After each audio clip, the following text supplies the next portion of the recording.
নমস্কার বন্ধুরা, সোনাস কিচেনে আপনাদের সকলকে স্বাগত জানাই। আজকে বানাবো তালের পোড়া পিঠা। তো গ্যাসে কিভাবে পারফেক্ট পোড়া পিঠা বানানো যায় সেটাই আপনাদের সাথে শেয়ার করব। তো চলুন কি কি আজকে উপকরণ লাগছে দেখে নেওয়া যাক। লাগছে 1 বাটি সুজি, 1 বাটি আধা ভাঙা আতপ চাল, পুরো গুঁড়ো করলে হবে না, 1 বাটি চিনি, 1 বাটি নারকেল কোড়া, আর লাগছে 1 বাটি তালের কাঠ, আর গার্নিশিংয়ের জন্য কাজু কিশমিশ। তো একটা বোলের মধ্যে একে একে সব কিছু উপকরণ ঢেলে নেব। চালের গুঁড়ো, সুজি, চিনি, যে নারকেল কোড়ানোটা ছিল ওটা, আর লাস্ট দেব তালের কাঠ। তো এই সব কিছু উপকরণ ভালোভাবে মিশিয়ে নেব। যত ভালো মাখা হবে ততই পিঠাটা ভালো খেতে হবে এবং স্পঞ্জি হবে। তো এখানে আমি যেহেতু পিঠাটা মিষ্টি, তো যে কোনো মিষ্টি খাবারে 1 চিমটে নুন না দিলে ঠিক স্বাদটা ব্যালেন্স হয় না। এখানে আমি দেখাইনি, তো আপনারা যখন করবেন 1 চিমটে নুন দিয়ে নেবেন। তো আমার মাখাটা রেডি। তো এবারে গ্যাসের চুলায় আমরা যে কিছু কলা পাতা নিয়েছি, এটা প্রথমে দেখানো হয়নি। তো কলা পাতার মধ্যেই আজকে এই পিঠাটা বানাবো। কলা পাতাগুলো একটু হালকা আগুনে সেঁকে নিচ্ছি নরম হওয়ার জন্য। হালকা আগুনে সেঁকে নিলে কলা পাতাটা নরম হবে এবং ভালোভাবে গামলার মধ্যে সেট হবে। তো এই গামলাটা আমার মনে হয় প্রত্যেক বাঙালির ঘরে পেয়ে যাব, কারণ খুব প্রয়োজনীয় জিনিস। তো চলুন এই গামলার মধ্যে পাতাটা ঠিক মতো সেট করে নেওয়া যাক। সেঁকে নেওয়ার জন্য ভালোভাবে সেটও হবে। এটা কাঁচা অবস্থায় থাকলে এত ভালো করে সেট হতো না। তো একে একে ভালো করে সেট করে নেব। মাটির উনানে যতটা ভালো পোড়া পিঠা হয় হয়তো গ্যাসে হয় না। তো আমি চেষ্টা করেছি যেভাবে আমি বানাই, তো সেভাবে আপনাদেরকে দেখাবো। তো কলা পাতার একটা আলাদা ফ্লেভার আছে। কলা পাতার মধ্যে যে পোড়া পোড়া গন্ধটা আসে পিঠেটা, তার জন্য একটা আলাদা খেতে হয়। তো এই ব্যাটারটা ঢেলে নেব। এই ব্যাটারের মধ্যে একটুও জল মেশানো যাবে না, ব্যাটারটা একটু টাইটই হবে।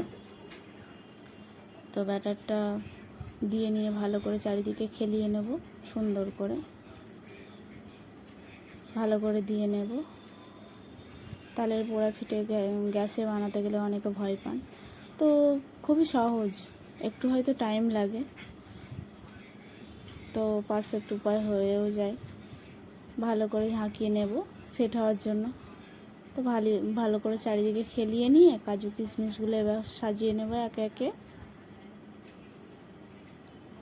তো এটা যখন সাজাচ্ছিলাম আমার শুধু মনে হচ্ছিল এটা কোনো কেক।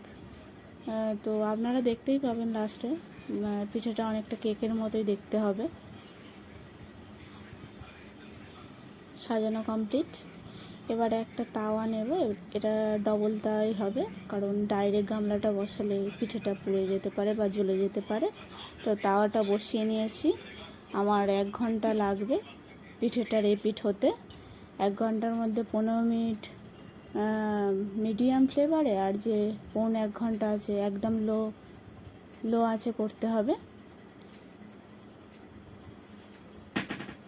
চলুন ঢাকা দিয়ে নিই। 1 ঘন্টা পর পিঠেটা খুললাম, দেখুন পুরো সেদ্ধ হয়ে গেছে, আর পাতা যে রঙটাও চেঞ্জ হয়ে গেছে। এবারে কাঁটা চামচ দিয়ে আপনাদের চেক করে দেখাবো পিঠেটা ভেতর পর্যন্ত হয়েছে কিনা।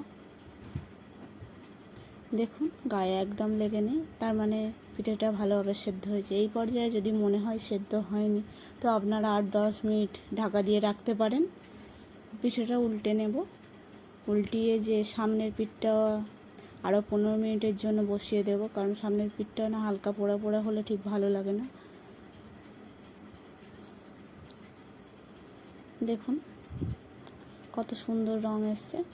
এর থেকে বেশি পোড়ালে আবার খাওয়া যাবে না। তো ওই গামলার মধ্যে যে পাতা ছিল কলা পাতাটা, ওটা ভালো করে দিয়ে সামনের পিঠটা উল্টিয়ে নেব। দিয়ে দিলাম। 15 মিনিটের জন্য এইভাবে বসিয়ে দেব গ্যাসে। আপনারা বাড়িতে অবশ্যই ট্রাই করবেন এবং কমেন্টে আমাকে জানাবেন কেমন হয়েছে।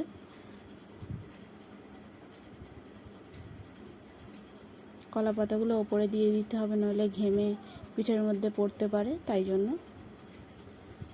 দিয়ে দিলাম। এবং 15 মিনিট পরে দেখুন রেডি। এবার উল্টিয়ে আপনাদেরকে দেখাবো সামনের পিঠটা কেমন হালকা পোড়া টাইপের হয়েছে। দেখুন, খুব বেশি পোড়াবেন না, কারণ খেতে ভালো লাগবে না। একদম কেকের মতো লাগছে না তো কাউকে না বললে হয়তো হঠাৎ করে বুঝতেই পারবে না এটা পোড়া পিঠে না কেক। রেডি আমার পোড়া পিঠা। বাড়িতে অবশ্যই ট্রাই করবেন এবং কমেন্টে জানাবেন কেমন হলো।